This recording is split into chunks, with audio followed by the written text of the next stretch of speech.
अस्सलामुअलैकुम दोस्तों। एपिसोड का आगाज एक रूह को छू लेने वाली दुआ से होता है। ओबा में बच्चों की आवाज गूंजती है, हमें कहानियां दो, हमें मिठाइयां दो। फिर अचानक माहौल बदल जाता है और किजिल अल्मा का नारा गूंज उठता है, रुको, ये रास्ता कहाँ जा रहा है? किजिल अल्मा की तरफ। ये अल्फाज सुनते ही सिपाहियों के दिल में जज्बा भड़क उठता है। कितनी खुशनसीब होती हैं वो माएँ जो अपने बेटों की तलवार साफ करती हैं, जो सुबह उन्हें दूध पिलाती हैं, क्योंकि वो दूध उनके खून में शाहान बनकर दौड़ता है। ये लफ्ज़ सिर्फ एक स्पीच नहीं बल्कि एक मिशन का ऐलान होते हैं। इसी दौरान मलहून खातून गहरी सोच में कहती हैं, एर्तुगरुल गाजी और ओस्मान बे ने काफिरों से शहर फतह किए, लेकिन अगर ओस्मान बे रब से मिल गए तो क्या ये नया वतन मजबूत रह पाएगा?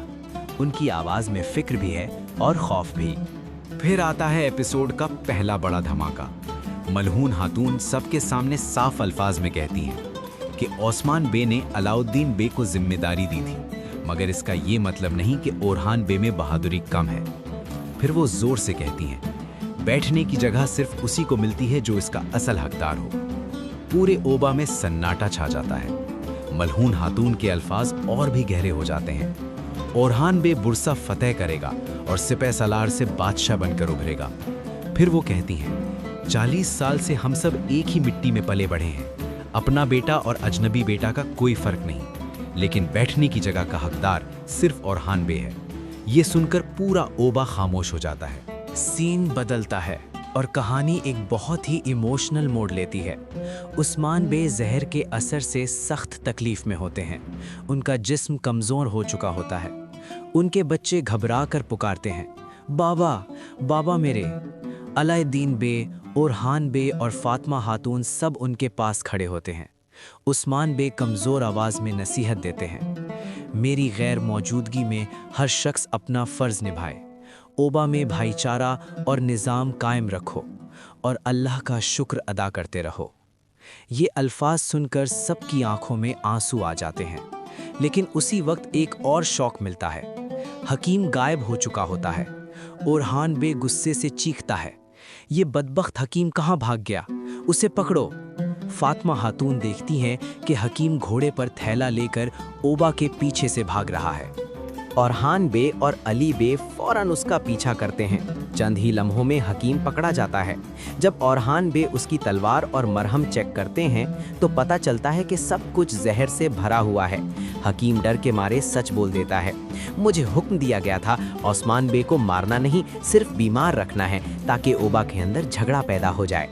ओरहान बे का गुस्सा भड़क उठता है, मेरे बाबा को ये जहर किसने दिया, बोल।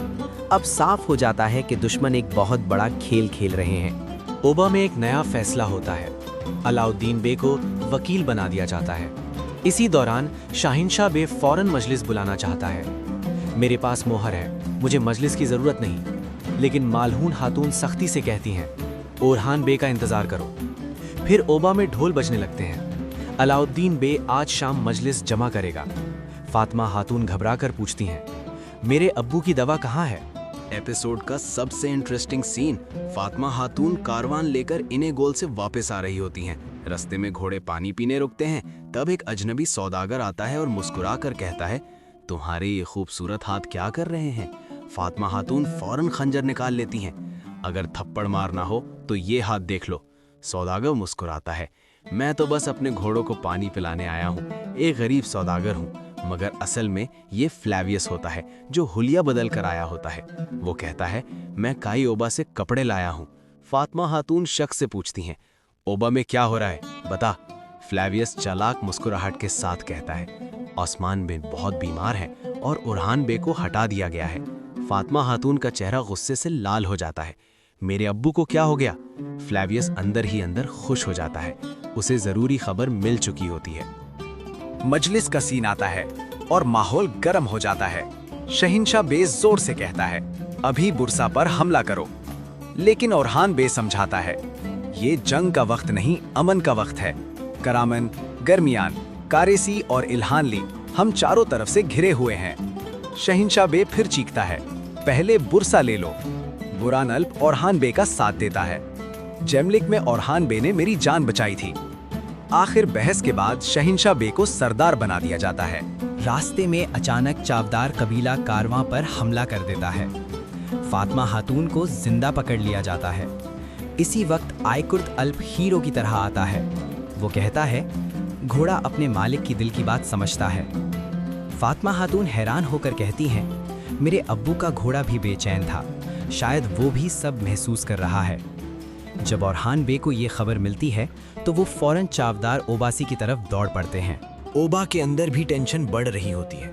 मलहून खातून चाहती हैं कि ओरहान बे आगे आएं। दीदार खातून चाहती हैं कि अलाउद्दीन बे को ताकत मिले। फातिमा खातून गुस्से और गम में कहती हैं, इस साजिश को अब ख़त्म करना होगा।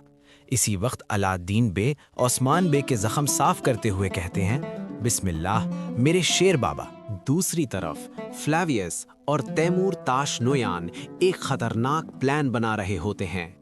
कई ओबासे को घेर लो और यहाँ लश्कर का अड्डा बना दो। बुरसा की दीवारों पर भी तैयारी शुरू हो जाती है। तीर बनाए जा रहे होते हैं।